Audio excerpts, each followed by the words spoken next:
गवाही ऐसी जिसने लोगों को सोचने के लिए मजबूर कर दिया। ऐसा कहा जाता है कि असफलता सफलता की दिशा में एक कदम है, लेकिन अगर आप 2 बार असफल होते हैं तो एक आदमी निश्चित रूप से हार मानेगा। लेकिन यह कहानी एक अपवाद है, दिलीप वाघ नाम के एक युवक के लिए। दिलीप ने एक फिल्म 3 बार बनाई और तीसरी बार जो सफलता मिली उसमें दिलीप का घर भर गया, वो बहुत सारे पुरस्कारों से। Australian missionary doctor Graham Staines का जो बलिदान हुआ वो विश्व शांति के लिए एक प्रेरणा है, और उन्हें मारने वालों को सिस्टर ग्लेडिस स्टेन्स ने जो माफ किया, यह दुनिया के लिए एक शांति की मिसाल कायम हुई है। दिलीप वाघ ने Australian missionary doctor Graham Staines के जीवन संघर्ष और बलिदान को लेकर एक फिल्म बनाई, वारपथ बियॉन्ड द लाइफ। हर व्यवहार को त्याग कर 3 साल देश विदेश में गांव-गांव जाकर फिल्म के माध्यम से करीबन 10 लाख लोगों को आज से 20 साल पहले ऑस्ट्रेलियन मिशनरी डॉक्टर स्टेन्स और उनके 2 छोटे मासूम बच्चे इनके साथ जो हुआ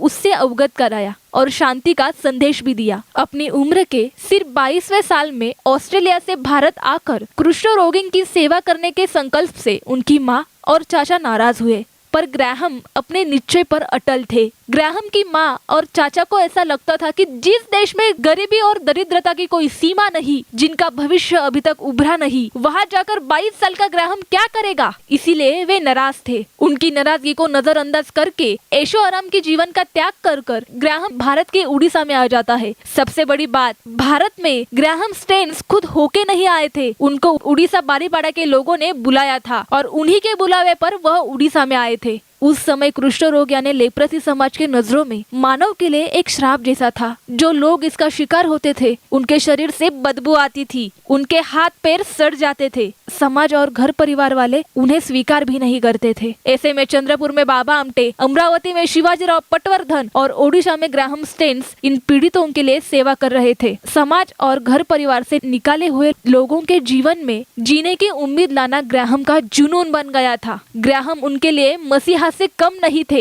ग्राहम के साथ अपनी पत्नी ग्लेडिस, बड़ी बेटी एस्तर, बेटा फिलिप और तिमोथी भी सेवा में समर्पित थे। ग्राहम को भारत आकर अब 30 साल हुए थे। एक दिन 22 जनवरी 1999 की काली रात, ग्राहम, उनका बेटा फिलिप 7 साल, तिमोथी 9 साल अपनी जीप गाड़ी में सो रहे थे। रात के 12 बजे 50-60 लोग अचानक से आते हैं और साथ लाए डंडे, कुल्हाड़ी, भाले, त्रिशूल से उन पर हमला कर देते हैं। मारपीट करके उन तीनों को गाड़ी के अंदर जिंदा जला दिया गया।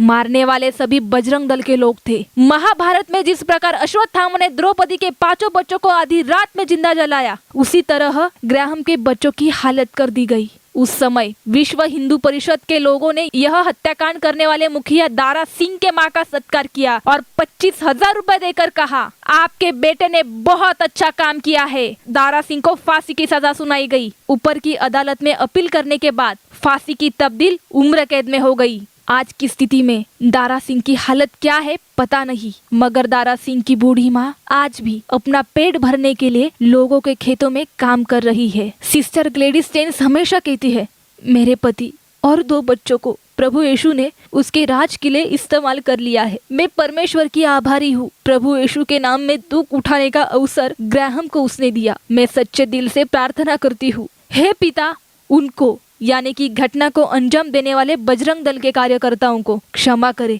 क्योंकि वे नहीं जानते थे कि वे क्या कर रहे हैं। इस माफी के संदेश ने अनेकों को झंझोड़ दिया, सोचने पर मजबूर किया। क्या कोई ऐसे घिनौने और क्रूर कर्म के लिए किसी को माफ भी करना चाहेगा? लेकिन मसीह जीवन को स्वीकार करता है, वो यह काम कर सकता है। यीशु मसीह ने भी किया था। 30 साल भारत में रहने के बाद स्टेन्स परिवार भारत के नागरिक बन गए थे। ग्राहम को मरणोपरांत पद्मश्री पुरस्कार से नवाजा गया। ग्राहम स्टेन्स की पत्नी ग्लेडिस स्टेन्स की मन की उदारता और शत्रु के लिए क्षमा की प्रार्थना कर प्यार जताना, इस व्यवहार से दिलीप वाघ प्रभावित हुए। बिना परमेश्वरी सामर्थ्य के यह बर्ताव संभव नहीं है। अगर ऐसा होता तो आने वाली पीढ़ी के लिए कुछ करना होगा। यह बात दिलीप ने ठान ली। दिलीप वाघ ने ग्राहम के जीवन पर काफी संशोधन किए। सन 2003 में ग्राहम के जीवन पर फिल्म बनाना शुरू कर दिया और फिल्म को नाम दिया बलिदान, एक सच्चाई। शूटिंग के 10वें दिन कुछ कट्टरपंथियों ने असामाजिक बखेड़े के कारण शूटिंग बंद हो गई। पुलिस केस, अखबारों की सुर्खियों का परिणाम, लाखों रुपयों का नुकसान। 8 साल बाद फिर से दिलीप ने नए कलाकार लेकर नई शुरुआत की। फिल्म का नाम बदलकर वॉरपथ रख दिया। फिर से कट्टरपंथियों ने की हुई लड़ाई, मारपीट के कारण शूटिंग का काम अधूरा रह गया। सभी शूटिंग वाले लोग भाग गए। दोबारा लाखों का नुकसान। कट्टरपंथियों का कहना था, हमारे देश में क्या महात्माओं की कमी थी जो तुम एक विदेशी के जीवन पर फिल्म बनाकर देश की शांति भंग कर रहे हो। लेकिन दिलीप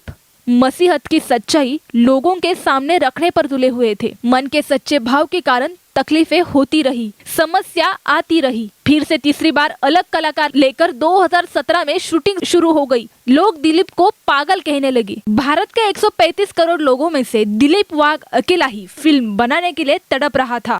फिल्म का नाम बदलकर वॉरपथ बियॉन्ड दी लाइफ रखा गया। दिलीप की पत्नी रोहिणी का साथ अनमोल रहा। 20 साल में जो गहने उन्होंने बनाए हुए थे वो करीबन 1.5 किलो गहने फिल्म बनाने के लिए दिलीप को दे दिए। दिलीप की बहन संगीता, दोस्त, रिश्तेदार सभी ने मदद की। ऐसे में शिवदास अहिरे, संदीप क्षीरसागर इनको भुला नहीं सकते। जिस तरह बूढ़ी औरत ने 2 सिक्के देकर सबसे बड़ा दान दिया, उसी तरह इन सभी लोगों ने अपना सबसे बड़ा दान दिया। गॉस्पल फिल्म बनाने के लिए मानो ईश्वर ने ही इन्हें मदद के लिए भेजा था। फिल्म डायरेक्टर दीपक शिवदे ने निश्चय किया था, दिलीप का सपना किसी भी कीमत पर पूरा करेंगे, हारने नहीं देंगे। और उन्होंने एक मिशन के तौर पर फिल्म को पूरा किया। फिल्म पूरी हुई। 2.5 करोड़ रुपए का खर्चा हुआ। अब पैसे खत्म हुए थे, लेकिन फिल्म कहाँ और कैसे रिलीज करे समझ नहीं आ रहा था। तभी कुछ धर्मगुरु, चर्च के प्रभावशाली व्यक्ति, मसीही कलीसिया लोगों को दिखाने के बाद निर्णय हुआ, यह प्रभु का सुसमाचार सुनाने वाली एकमात्र फिल्म बन गई। इसे कंपलसरी सारे चर्च में दिखाओ और हर शो में 1,000, 2,000, 5,000, 10,000 और 15,000 लोग फिल्म देखने आने लगे। आज दिलीप वाघ पीछे मुड़कर देखते हैं तो 700 दिन में 600 शो और 10 लाख लोगों को फिल्म दिखाई गई। लोगों को सोचने पर मजबूर कर दिया। लोगों को सोचने पर मजबूर करना, इतना ही मकसद था। एक साथ हजारों की तादाद में फिल्म देखी गई। फिल्म का नया वर्ल्ड रिकॉर्ड बन गया। यह दुनिया की पहली और एकमात्र फिल्म है।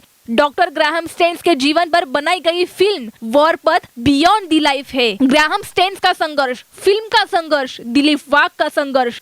यह सफर जब दिलीप वाघ अपनी गवाही में बताते थे तो लोग सोचने के लिए मजबूर हो जाते थे, हम लोग क्यों जी रहे हैं, हमारा जीने का मकसद क्या है। एक हिंदू फैमिली से आया हुआ दिलीप वाघ प्रभु के राज के लिए कितना कर रहा है। हमें भी प्रभु ने प्रभु के राज के लिए इस्तेमाल करना चाहिए। दिलीप वाघ हमेशा कहते हैं, ग्राहम स्टेन्स और उनके 2 बच्चों को एक बार जिंदा जला के देख लिया, हमेशा के लिए लोगों के दिलो दिमाग में जिंदा है। जलाओ जितने लोगों को जलाना है, मारो जितने लोगों को मारना है, पर याद रखो तुम एक मारोगे तो यीशु के लिए 1000 मरने के लिए तैयार होंगे। यह बात सब लोगों को सोचनी चाहिए। वॉरपथ बियॉन्ड दी लाइफ, यह फिल्म भारत के साथ Dubai, Abu Dhabi, Sharjah, Oman, Singapore, Malaysia, Indonesia आदि देशों में प्रसारित हुई है। जो प्यार दुनिया भर के देशों ने दिया, उससे सारे कष्ट, दुख, दर्द भुला दिए। दिलीप वाघ की 16 साल की तपश्चर्या कोई तपस्वी से कम नहीं थी। यरूशलेम विश्वविद्यालय ने तो दिलीप की तड़प और तपस्या को देखकर डॉक्टरेट की उपाधि देकर उनको सम्मानित किया। फिल्म के निर्माता दिलीप वाघ और दिग्दर्शक दीपक शिवदे को Guinness book of world record London और wonder book of world record London इन जागतिक संस्थाओं ने भी सम्मानित किया है और ये अपने आप में बहुत बड़ी बात है। अमेरिकन फिल्म फेस्टिवल में दिग्दर्शक दीपक शिवदे को बेस्ट डायरेक्टर का सम्मान मिला। इस फिल्म को मिलन फिल्म फेस्टिवल में इटली में 5 पुरस्कार, नाइजीरिया फिल्म फेस्टिवल और भारत के कई राज्यों द्वारा 50 से अधिक पुरस्कार इस फिल्म को मिले हैं। यह प्रभु की असीम कृपा का दर्शक ही है। मैं दिलीप वाघ यह मानता हूँ कि जिस तरह ग्राहम स्टेन्स को प्रभु ने अपने लिए कार्य करने का अवसर दिया, उसी प्रकार मुझे भी मेरे योग्यता अनुसार काम दिया। मैं प्रार्थना करता हूँ इस फिल्म के निर्माण में जिसने भी न्यूनतम से न्यूनतम योगदान दिया हो, हे प्रभु तू उनकी हर जरूरत पूरी कर दे। ईश्वर के महान सेवक ग्राहम स्टेन्स और उनके परिवार को हम भारतीय आजीवन स्मरण करेंगे। अगर यह फिल्म का कोई आयोजन करना चाहे, देखना चाहे या दिखाना चाहे तो 9604280275 इस व्हाट्सएप नंबर पर व्हाट्सएप करें। हम खुद आकर फिल्म प्रस्तुत करेंगे। हमारी आशा फाउंडेशन संस्था ग्राहम स्टेन्स की इस याद में Australian missionary doctor Graham Staines international Gurukul बनाने जा रहे हैं। भारत में पहली ग्राहम स्टेन्स के नाम से इंटरनेशनल स्कूल और मिशनरी कॉलेज नासिक में हम लोग बनाने जा रहे हैं। 3D प्लान तैयार हो गया है।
पहली फिल्म में 80% नुकसान होने के बावजूद दूसरी गॉस्पेल फिल्म बनाने का साहस रखने वाले दिलीप वाघ निश्चित रूप से प्रशंसा के हकदार है, आज जिसने लोगों को सोचने के लिए मजबूर कर दिया। दिलीप वाघ, आप जो काम कर रहे हैं वो सच में प्रशंसा के लायक है। आप जैसा काम करने के लिए बहुत साहस की जरूरत है और हम सब आपके साथ हैं। अगर आपको प्रभु मार्गदर्शन करे, इस फोन पे नंबर पर सहायता कर सकते हैं 9604280275।